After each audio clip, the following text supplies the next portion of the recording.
Hello, beautiful homemakers. We are in Chapter 10 of Pamphlet 5 of the original 1922 Fascinating Womanhood pamphlets. This next part is called A Sure Way to Meet Men. If certain girls are exceptionally attractive to the men, endeavor to introduce yourself into such a circle instead of remaining in a circle of unattractive girls. Remember my video, FW5.8, Do you act like a Leah or a Rachel? If you are a Leah, you need to get into a circle of Rachels because they are going to uplift you, they're going to make you over, and they will have fun doing so. They're not going to ridicule you. Just say, I need help in this regard. Everywhere you go, there are Rachels willing to help. A whole circle of attractive girls is much more inviting to men than a single attractive girl in an unattractive circle. Go out of your way then to make friends with attractive girls. Invite them to your home and entertain them with assiduity, which means personal, persistent attention, diligence. Practice on them the game outlined in Chapter 5, many pamphlets and videos ago, and thus win their liking for you. Make a circle of these attractive girls and mix as much as possible in that circle. Ordinarily, the men will swarm around such a group of winning girls. They will not seek excuses for staying away from their social affairs, and will even pay attention to an unattractive member of such a circle in order to gain entrance to the group. You will, moreover, find such a group of girls much more active socially, more given to parties, outings, etc., so that altogether, by moving in such a set, you will meet many times the number of men you would otherwise meet, and will meet them much more frequently. There are always these women that are outgoing and active in so many groups, and win her favor and she'll just pull you along. The next subsection is making use of an escort. Okay, this is 1922. A woman had to have an escort to attend any outing or social affair. Attend every social affair you can, because at such places, introductions are at wholesale instead of at retail. You can thus meet more men in one evening than you would otherwise meet in a month. And here let us give you a suggestion. Many a girl is too particular about the man who is to take her out. A certain man will ask her to do this, that, or the other affair, but because she doesn't fancy him, she will refuse, even though she has no expectation of other men asking her. This is a mistake. Just because you don't fancy a man is no reason why he can't be your escort, or be a social convenience until the next man comes along. Of course, you have to be very careful about men's feelings. You don't just want to use a man. Again, this is 1922. Simply going out with him doesn't obligate you to accept him as a suitor. And of course, that's still true today. If the man takes pleasure in your company, that pleasure is its own reward, provided you do not lead him on with false hopes. Very important, don't use a man. Meanwhile, you have an escort handy and do not have to avoid the affairs where such a convenience is necessary. This next part is in caps. Instead of sitting at home in loneliness, you will be out meeting other men, and in time you may meet better and more desirable men to take over the escort's privileges. Even the humblest and most uninteresting man may have men acquaintances that are worth your meeting, and may take you to social affairs or upon outings where the chance meeting with the man destined for you will take place. The only way to attract attention to yourself is through other people, and you must use other people for this purpose every chance you get. Of course, today you don't need to wait on a man to attend anything. That there are plenty of fantastic men wanting to get married. But women don't think that they're rich enough or handsome enough or they don't have a good enough job, or whatever. They don't feel fireworks. And frankly, many men are so disgusted by the superior attitudes of women steeped in feminist ideology that they'll steer clear of many women and just give up. Or the ones that are still trying, they kind of bumble around because they're so scared of inciting a crazy woman's wrath instead of being confident. And women, of course, don't find timidness attractive. I've known several geeky men who would have made great husbands. But women couldn't seem to get past the men's initial awkwardness to find out that these men are loyal, hardworking, morally courageous, ethical, and have a gorgeous home just waiting for the woman that will give him the time of day. Ladies, do you understand that it's when a woman believes in a man that he becomes more confident and self-assured? That's why married men are more confident often. He has found a woman to follow him, so why not the world? Many men succeed simply because they have a woman telling him he can do it. They build him up every day at home. So don't compare a young single man to a more mature married man. There's a world of difference. The married man just has more time and experience. The next section is called Another Way to Increase Your Social Activity. There is perhaps nothing that will more quickly make you popular with men and women alike than being a good hostess. If people enjoy themselves at your home and at your affairs, they will naturally avail themselves of your hospitality at every opportunity. This is particularly true with men.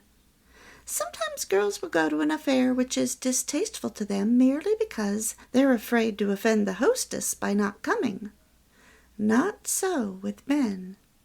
If they don't expect to have a good time, a team of horses, as a rule, cannot drag them to such an affair.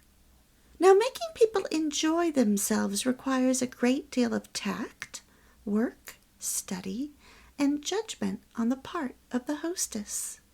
She must be very careful, for example, not to invite anyone who is likely to serve as a damper to the good spirits of the crowd, like Debbie Downer from Saturday Night Live. Have only those who will help to make everyone present enjoy themselves. One time a friend of the author's made up a little outing party, to which she invited, among others, a certain girl whom we shall call Miss Snub. The hostess thought that Miss Snub would be quite an asset to the party because she was rich, well-dressed, pretty, and well-born. She thought that her other guests would be just as much flattered at having Miss Snub along as she was herself. Quite the reverse. Miss Snub assumed so many airs, was so conscious of her superior position, that the straightforward young men of the party who were making their own way in the world against the handicaps of poverty and humble parentage felt rebuffed, while the more fortunate young men whom she considered worthy of her notice saw too plainly that she was interested in them only because of their wealth and social position. Miss Snub, therefore, succeeded wonderfully in making everyone either disgusted or miserable. The hostess made a fatal mistake in having her along. The way to make any occasion a huge success is to have only people who are both liked and likable. In addition, of course, you want to be liked and likable yourself. This reminds me of some Grace Livingston Hill novels. She often talks about the difference between a Miss Snub and the heroine of the novel and how they are so different. You should never undertake to be hostess, moreover, without first studying, working, and making preparations to keep everyone in fun and amusement throughout. This is by no means easy. Books, magazines, everything available with suggestions for increasing the enjoyableness of the occasion should be devoured and made use of. But you will find that most of these articles on entertaining approach the subject from the wrong angle. Most of the authors assume that every social event must be on an elaborate and expensive scale. They devote too much attention to suitable decorations, involving an endless amount of trouble and pains, apparently on the assumption that people will be amused merely by looking at decorations. This may be true in an old folks' home, where everyone wants to sit quietly after the handshaking is done, but it will by no means do for a crowd of healthy and sane young people. They want action, games, something to do every minute, something to keep them on the qui-vive, which means watchful, to keep them alert. Give them these, and they will be indifferent as to whether your decorations are appropriate or not. Again, Grace Livingston Hill goes into some of these details in a few of her books, because she started writing around this time as well. She wrote over 100 books. You will find that there are a few choice spirits that will help to give such an air to any event. As a hostess, it is your business to see that these choice spirits are present when you entertain, because they lift a great load off of your shoulders. As a girl and hostess both, you will find it well worth your while to devote your time and attention to acquiring the sincere and devoted friendship of such choice spirits. And of course, she's talking about the outgoing women who know how to make people feel comfortable and who are cheerful and laughing, and they don't need to drink to be that way. Seize every opportunity you can to do things for them and win their friendship. And if you can, study them and become a choice spirit yourself, whom others will want to invite to their own affairs to ensure success. As a successful hostess, and as an aid to other hostesses, you will find 1,000 opportunities to attract attention to yourself. This, therefore, will be a highly important part of your campaign. If people can look forward to a good time whenever you entertain, if they can look forward to a jolly crowd of girls being present, you will be able to overcome the handicap which so many girls have, a limited acquaintanceship among men. In view of the jollification to be expected, the brothers and friends of your girl acquaintances will not hesitate to come, if you give them the privilege of bringing such friends. If the few men whom you can invite personally are eager to come, you can rest assured, if you suggest it, that they will also be eager to bring along the men acquaintances of their own to whom they want to show a good time and introduce to a jolly crowd. And of course, you set the parameters by how you speak, how you dress, how you act, what kind of invitation you send out. As a hostess, a girl can avoid all appearance of seeking men out and thrusting her company upon them, because she is supposed to be interested only in entertaining her guests and providing them with interesting company, though at the same time she is able to take the initiative in getting acquainted with men and in getting on a better footing with those she already knows. This is one of the most ladylike ways we know of to increase your acquaintance among men and to become better known to those with whom you are already acquainted. In the past year, I have joined 3 new groups, and I have been meeting a lot of people. And it's hard to remember everyone's names and what to talk about, and it can be a bit awkward in the beginning. So I've learned a lot, and I wanted to share what I've learned. I want you to banish from your vocabulary the words, "What do you do?" Or, "Where are you from?" Or, "How are you?" That's what everybody says. Ask more interesting questions. Have you been working on anything exciting lately? How do you like to spend your days? Not what do you do?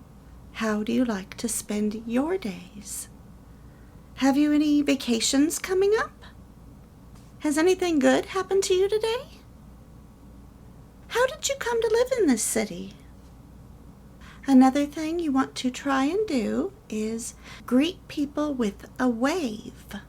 In my research, I found that when you show your hands, we have a biological reaction to like that person more, because by showing your hands, you're saying, I'm not threatening, I don't have anything that I'm hiding in my hands.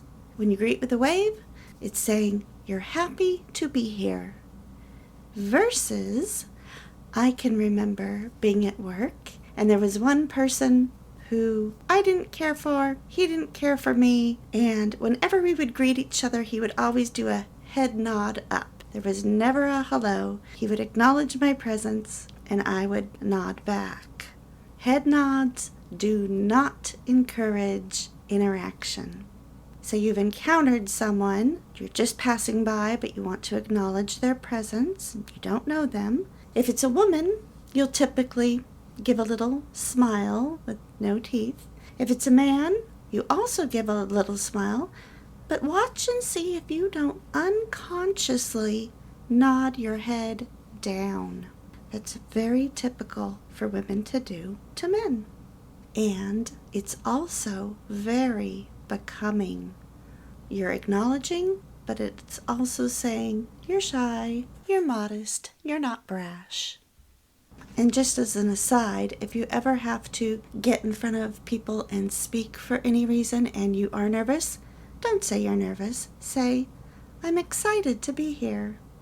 I want to recommend to you the book Modern Etiquette Made Easy, a 5-step method to mastering etiquette by Micah Meyer, founder of the Plaza Hotels finishing program.